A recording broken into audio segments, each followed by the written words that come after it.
நாங்குநேரி இடைத்தேர்தலில் இதய தெய்வம் புரட்சித் தலைவி அம்மா அவர்களுடைய அருளாசியோடு மாண்புமிகு தமிழ்நாடு முதலமைச்சர், மாண்புமிகு தமிழ்நாடுடைய துணை முதலமைச்சர், அனைத்து இந்திய அண்ணா திராவிட முன்னேற்றக் கழகம் என்பது எப்போதுமே சாமானியர்களுக்கான கட்சி, ஏழைகளுக்கான கட்சி.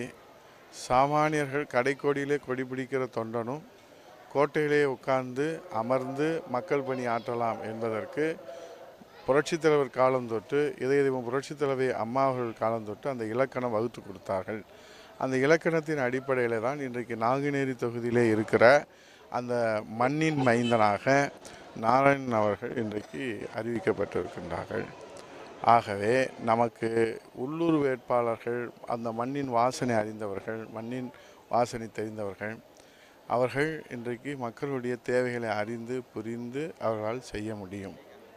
இன்றைக்கு உள்ளூரிலே வேட்பாளர்கள் இல்லாமல், வேட்பாளர்கள் கிடைக்காமல், வேட்பாளர்களுடைய தகுதி என்பது, அவர்கள் வைத்திருக்கிற வரையறை என்பது நாங்கள் சொல்லி மக்களுக்கு தெரிய வேண்டும் என்பது அல்ல, மக்களுக்கே நன்றாக தெரியும்.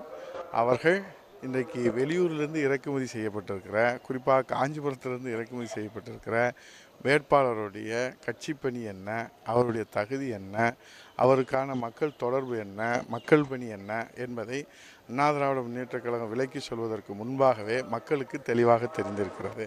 அவை எதன் அடிப்படையில் அவர் தேர்வு செய்தார் என்பது மக்களுக்கு தெரிந்த காரணத்தினாலே காங்கிரஸ் வேட்பாளர் தோற்பது உறுதி. அனைத்து இந்திய அண்ணா திராவிட முன்னேற்றக் கழகத்தினுடைய வெற்றி வேட்பாளர் இரட்டை இலை சின்னத்திலே மாபெரும் வெற்றி பெறுவார்.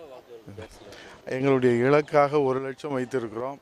ஆனால் 50,000 வாக்குகள் குறையாமல் வெற்றி பெற வேண்டும் என்பது நமது நம்பிக்கையாக இருக்கிறது. பிஜேபி அதிமுக கூட்டணி சொல்லி முதல்வர் ஆனால் இன்னும் முடிவு பண்ணல. நாங்கள் எதுவுமே வாங்க மதுரை ஏர்போர்ட்டில் நம்ம இதுதான் கேட்கணும். வாங்க வரேன் தலைவர்.